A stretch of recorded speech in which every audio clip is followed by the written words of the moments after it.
AI को smart बनाने के लिए डेटा चाहिए। तो आज हम अपने एसओए के स्टैक का डेटाबेस लेयर बिल्ड करेंगे। उसमें हम ईएफ कोर के साथ प्रोडक्ट कैटलॉग रेडी करेंगे और सबसे इम्पोर्टेंट, हम इसमें पहले से ही एआई एम्बेडिंग्स बना के रखेंगे ताकि जो सिमेंटिक सर्च है, जो हम उसको अपने नेक्स्ट वीडियो में आके उसको इम्प्लीमेंट करेंगे। तो अगर आप इस चैनल पे नए हैं तो प्लीज़ लाइक शेयर सब्सक्राइब करें आयुष टैब हब को। तो चलिए चलते हैं। I got the Lyrian, like it's delirium, yeah, like it's delirium. She just wanna bounce to it, baby, get your giddy on. Walk up to the stage with a drink like I'm Giveon, but I never came. जो add SQL server है वो docker में SQL server image 2022 ही install करता है, ठीक है। But 2022 वाले version जो इमेज है उसमें हमें वेक्टर मतलब एम्बेडिंग्स के फीचर वाला कॉलम हमें नहीं मिलता है। तो उसको ओवरराइड या ओवरकम करने के लिए हम 2025 का इमेज टैग यूज़ करेंगे जो कि वेक्टर फीचर या एम्बेडिंग्स वाले कॉलम टाइप प्रोवाइड करता है, ठीक है। तो उसके लिए हमें विद इमेज सीक्वल सर्वर, ठीक है। देन उसके बाद with image registry mcr microsoft.com that image tag 2025 hyphen latest.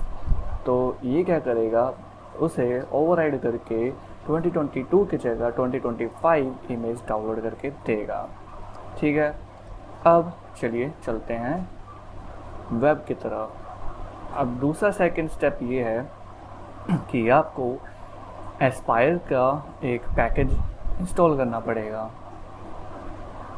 Aspire SQL server, अगर आप ये सर्च मारेंगे तो ये एंटिटी फ्रेमवर्क मुझे सर्च करके देगा, जो कि ये सेकंड वाला हो, aspire.microsoft.entity-framework.sql सर्वर।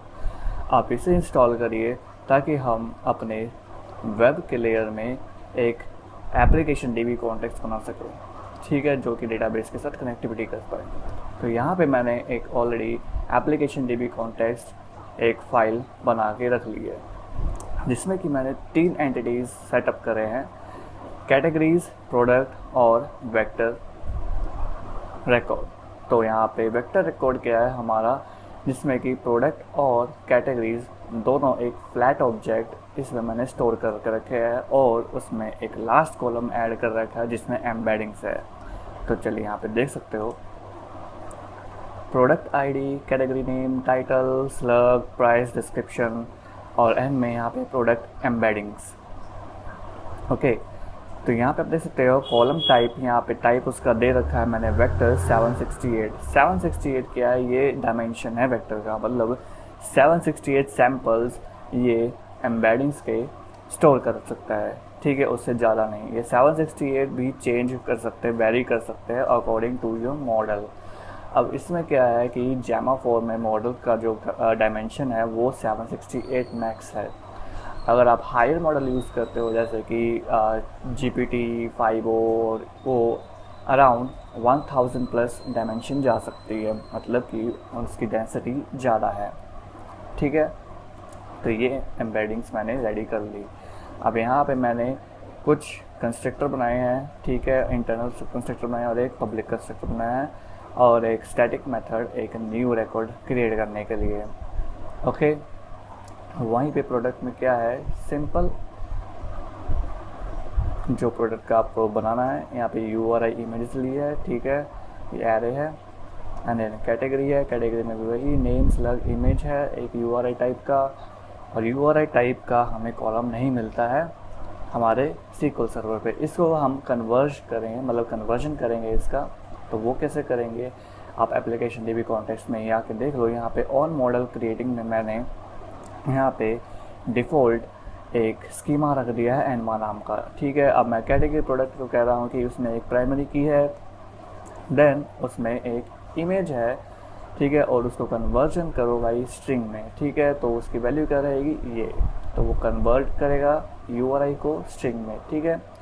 और दूसरे में ही मैंने क्या किया है, एरे ऑफ URI है, तो उसको भी मैंने क्या किया है कि भाई उसको सीरियलाइज़ करा, देन उसके बाद DA सीरियलाइज़ करा उसको, बोल रहा हूँ कि भाई ये यू आ रही है, इसकी वैल्यू ये है, और उसको सीरियलाइज करो स्ट्रिंग ऑफ एरे में, मतलब कि कन्वर्ट करो बाय स्ट्रिंग ऑफ एरे में, और ये कन्वर्ट हो जाएगा और उसका कॉलम टाइप एन वैरकर मैक्स रहेगा। ठीक है, तो ये ऐसे कन्वर्जन कर लिया मैंने। एंड देन उसके बाद हमारे पास आता है वेक्टर रिकॉर्ड दिखा दिया था। वेक्टर रिकॉर्ड में आप देखोगे यहाँ पे फिर से मैं दिखा रहा हूँ, वेक्टर रिकॉर्ड में क्या होगा, तो वेक्टर रिकॉर्ड में क्या होगा कि यहाँ पे सीक्वल वेक्टर, यहाँ पे देख सकते हो एम्बेडिंग्स के लिए ज़रूरी है। ठीक है, सीक्वल वेक्टर एक स्ट्रक्ट वैल्यू है जो कि हमें जो पैकेज इंस्टॉल करा है सीक्वल सर्वर का EF कोर का, तो वो सिर्फ वो उसी पैकेज में मिलेगा और कहीं में नहीं मिलेगा, और ये सिर्फ यूज़ होगा सीक्वल सर्वर के 2025 लेटेस्ट इमेज टैग पे। ठीक है, 2022 पे नहीं। ओके, तो हमारी एंटिटीज़ रेडी है। ठीक है, और DB कॉन्टेक्स्ट भी रेडी है। अब इसमें मैं डेटा कैसे डालूंगा, तो यहाँ पे मैंने डेटा फोल्डर के अंदर ही सीड करके एक फोल्डर बना के रखा है। सीड में मैंने एक डेटा सोर्स और जेसन, आपने पिछली वीडियोस में मेरे रैग वीडियोस में देखा होगा, मैंने सेम डेटा लेके रखा हुआ है। ठीक है, अगर आपने नहीं देखा है तो वो आई आइकन पे क्लिक करें और वहाँ पे जाके देख सकते हो। ठीक है, तो ये है एक डेटा सोर्स, तो सेम वही है, मैंने एक एंटिटीज़ के हिसाब से ही मैंने ये डेटा क्रिएट करा है। ओके, तो डेटा सोर्स ये है और सीडिंग करके रखा हुआ है मैंने, जैसे कि मेरा एप्लीकेशन जिससे रन करे तो वो सीड करे। तो सीडिंग में क्या रखा है मैंने, तो सीडिंग में जनरली मैंने क्या किया है कि एक डेटा सोर्स ले लिया, फाइल पाथ जो कि यहाँ पे रखा हुआ है। ओके, जो भी इसका फाइल पाथ है डेटा सोर्स का, जो जेसन फाइल प्रोवाइड करा था, उसके बाद डेटा को रीड कर रहा हूँ, देन उसके बाद डीसीरियलाइज कर रहा हूँ, देन उसके बाद अगर कोई प्रोडक्ट नहीं है तो भाई रिटर्न फॉल्स, अगर प्रोडक्ट है तो भाई उसकी रेंज को प्रोडक्ट्स के कैटेगरी में ऐड करो। ठीक है, तो और उसको सेव करो। ठीक, और ये रिटर्न ट्रू। ठीक है, ये तो सिर्फ प्रोडक्ट और कैटेगरी स्टोर करेगा, और हमें वेक्टर रिकॉर्ड कैसे स्टोर करना है वो नेक्स्ट वीडियो में हम देखेंगे, कैसे हम एक एम्बेडिंग सर्विस क्रिएट करेंगे सिमेंटिक कर्नल का यूज़ करके। ठीक है, तो नेक्स्ट वीडियो में हम देखेंगे। तो अभी के लिए ये सीडिंग में यहाँ पे मैंने मेथड बना लिया है। अब इसको यहाँ पे आप application DB context initialiser extension देखोगे। ठीक है, ये एक्सटेंशन क्या है कि मैं program.cs में अटैच करूँगा। ठीक है, ये अटैच क्यों करूँगा, क्योंकि मेरा प्रोग्राम शुरू होने पे ही डेटाबेस के साथ कनेक्टिविटी करे, देन कनेक्ट हो जाए तब मैं क्या करूँ, एक माइग्रेशन रन करूँ। ठीक है, और एक सीडिंग जो कि मैंने जो डेटा लगाया है, मतलब जो डेटा मैंने डेटा सोर्स प्रोवाइड करा है वो डेटाबेस में एंट्री पे करे। तो इनिशियलाइज माइग्रेशन में क्या है, यहाँ पे आप देख सकते हो, यहाँ पे मैंने एक डिपेंडेंसी इंजेक्शन किया है एप्लीकेशन DB कॉन्टेक्स्ट का और सीड प्रोडक्ट सर्विस, जो मैंने प्रोडक्ट सर्विस लगाया था। ठीक है, यहाँ पे मैं कह रहा हूँ कि अगर ये डेवलपमेंट में है, मतलब कि मैं तो अभी डेवलप ही कर रहा हूँ। ठीक है, तो हर टाइम क्या करे, डिलीट करे उसको डेटाबेस को, देन उसके बाद न्यूली क्रिएट करे। ठीक है, और अगर ये डेवलपमेंट नहीं है और मेरे पास माइग्रेशंस की फ़ाइल है, मतलब कि जो मैं माइग्रेशन रन करूँगा और उसकी फाइल्स जो जनरेट होगी, तो वो क्या करे, ऑटोमेटिकली उस माइग्रेशन के फाइल्स को रन करे, मतलब कि वो डेटाबेस को अपडेट करे। ठीक है, जो नए चेंजेस होंगे। अब सीड मेथड में मैंने क्या करा है कि सीधा डायरेक्टली मैंने यहाँ पे सीड प्रोडक्ट वाला मेथड को कॉल कर लिया, जो कि यहाँ पे कॉल करेगा और जेसन फाइल की रीड करके और उसको डेटा को डीसीरियलाइज करके प्रोडक्ट के एंटिटीज़ में सेव करेगा। ओके, ये हो गया। अब एप्लीकेशन DB कॉन्टेक्स्ट बना लिया है हमने, डेटाबेस सीडिंग सर्विस बना लिया है और एक इनिशियलाइजर बना लिया। बट इन सर्विसेज को हमने अभी तक लाइफ साइकिल नहीं डिफाइन करी है, मतलब कि डिपेंडेंसी इंजेक्शन में आओ। और यहाँ पे मैंने यहाँ पे क्या किया है कि SQL सर्वर DB कॉन्टेक्स्ट। ठीक है, ये क्या है, वो उस पैकेज से आएगा जो हमने इंस्टॉल किया था एस्पायर का। तो यहाँ पे NMDB ये कनेक्शन नेम है जो हमने ऐप होस्ट पे ही, ठीक है, ऐप होस्ट पे हमने जो डेटाबेस का नाम रखा था वही सेम कनेक्शन नेम होगा, वही आपका कनेक्शन स्ट्रिंग होगा। और ये कैसे ऑटोमेटिकली यहाँ पे पास होना होगा मैं बताता हूँ। हमने फर्स्ट वीडियो में ही यहाँ पे ऐड सर्विस डिफ़ॉल्ट करके रखा था, जो कि ये सर्विस एस्पायर से कनेक्टेड है। ठीक है, ये हमें इस वेब एप्लीकेशन, मतलब कि वेब के प्रोजेक्ट के अंदर वो जितने भी है सीक्रेट्स कीज़ वगैरह इंजेक्ट करता रहेगा। ठीक है, और इसे और डिपेंडेंसी इंजेक्शन में जो SQL सर्वर DB कॉन्टेक्स्ट है, इसका अपना ही एक मेथड है जो कि nmark DB कनेक्शन नेम लेगा और कनेक्शन स्ट्रिंग पास करेगा और कनेक्टिविटी करेगा डेटाबेस के साथ। ओके, और ये हो गया DB कॉन्टेक्स्ट का। अब यहाँ पे मैं 2 सर्विसेज और ऐड कर रहा हूँ। 2 सर्विसेज और ऐड क्यों करना, मतलब कि डेटाबेस सीड सर्विस, हाँ ऑफकोर्स ये लगाना है क्योंकि हमने यहाँ पे इसको स्कोप को यूज़ किया है, ठीक है, मतलब सर्विस को यूज़ किया है, ठीक है। और उसके बाद सीड प्रोडक्ट सर्विस जो कि हमने भी यहाँ पे इंजेक्ट करके रखा हुआ है। तो इन दोनों का सर्विस का मैंने स्कोप रखा हुआ है, ठीक है, लाइफ साइकिल इसका जो है वो स्कोप रखा हुआ है। अब यहाँ तक इतना होने के बाद अब फाइनल थिंग क्या है, program.cs में आओगे। program.cs में आने के बाद वो ऐड सीड मेथड, मतलब कि application DB context initialiser extension को हम यहाँ पे क्लिप करेंगे, मतलब कि ऐड करेंगे। दैन उसके बाद ऐड सीड सिंक मेथड है यहाँ पे। उसके बाद इफ़ कंडीशन के बाद यहाँ पे मैंने अप्लाई कर दिया, ठीक है। अब इस एप्लीकेशन को रन करके देखेंगे, डीबग करके देखेंगे। सबसे पहले आप अपना डॉकर ओपन कर लें। डॉकर ओपन करेंगे तभी ये चलेगा, अदरवाइज मतलब फेल हो जाएगा।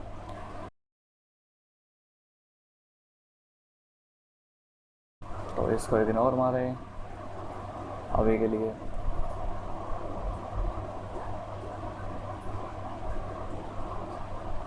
तो आप देख सकते हो यहाँ पे हमारा SQL सर्वर रनिंग स्टेट में है और ओलामा भी रनिंग स्टेट में है और API भी रन कर रहा है। और अगर हम यहाँ के लॉग्स चेक करेंगे तो आप देख सकते हो इसने सारा क्रिएट कर दिया डेटाबेस।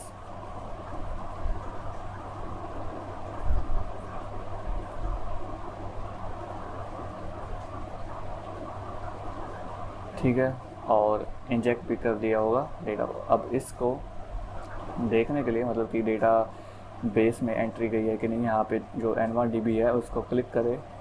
यहाँ से आपको कनेक्शन स्ट्रिंग मिलेगा, इसको अनहाइड कॉपी। ये कनेक्शन स्ट्रिंग कॉपी करने के बाद अपना SSMS ओपन करें। तो SSMS ओपन करने के बाद यहाँ पे कनेक्शन स्ट्रिंग वाले टैब में आएंगे। यहाँ पे आप अपना कनेक्शन स्ट्रिंग पेस्ट करें और जो भी आपको नाम देना है वहाँ पे दे सकते हो, ठीक है। और कनेक्ट, तो यहाँ पे आप देख सकते हो मेरा जो SQL सर्वर है, जो कंटेनर जो था डॉकर में, वो यहाँ पे कनेक्ट हो चुका है, ठीक है। और डेटाबेस को यहाँ पे देख सकते हो nmark DB क्रिएट हो चुका है, ठीक है। और इसके अंदर टेबल्स देखेंगे तो स्कीमा देखो nmark है सारे टेबल्स का, ठीक है, कैटेगरीज, प्रोडक्ट्स और वेक्टर प्रोडक्ट, ठीक है। अब इसको राइट क्लिक करेंगे, यहाँ पे सिलेक्ट टॉप 10,000 रो। अब इसमें व्यू करेंगे डेटा कि आया है कि नहीं आया है। और यहाँ पे आप देख सकते हो ID, title, slug, price, description, category ID, ठीक है, इमेज, क्रिएट, ये सारा डेटा एंट्री हो चुका है। यहाँ पे देख सकते हो एरे ऑफ इमेज है, ठीक है।